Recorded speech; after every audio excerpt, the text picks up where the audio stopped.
Careful for those who haven't seen this movie, there will be a lot of spoilers here.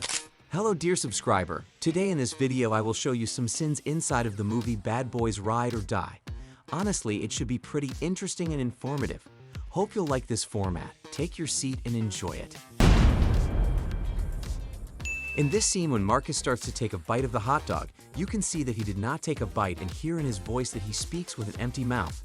Today is not the day. Fuck off! And at the moment when Mike Lowry enters the store, we see that the hot dog is already bitten off. At this point, when Marcus has a heart attack and falls, we see that he falls face down.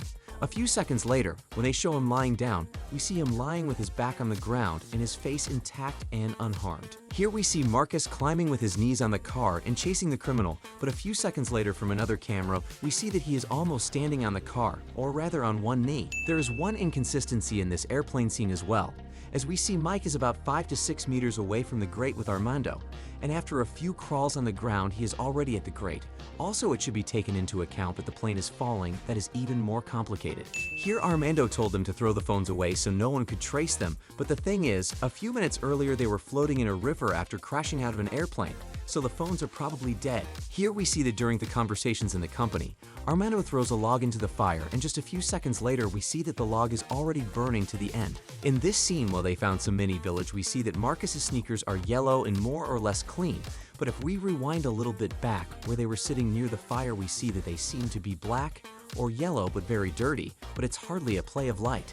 Armando started the car and the engine started, and usually that happens quite loudly, especially in these old cars.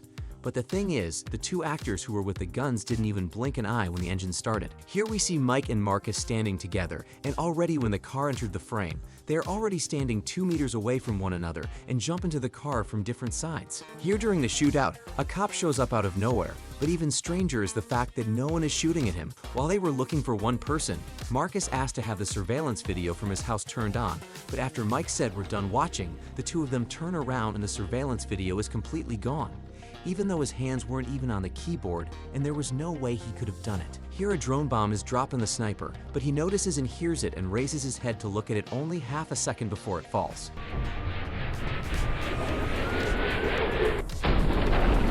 Here during the firefight, we see Marcus shoot the enemy, but if you rewind a bit you can notice the delay in the shot and death.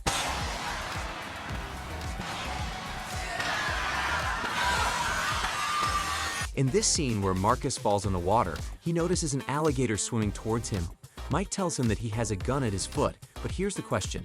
Why doesn't Marcus just take the gun off his back and shoot it? Because we can see the gun on his back. Guys, thank you for watching and write in the comments ideas for the next video. I'll take the most liked one and implement it. See you soon.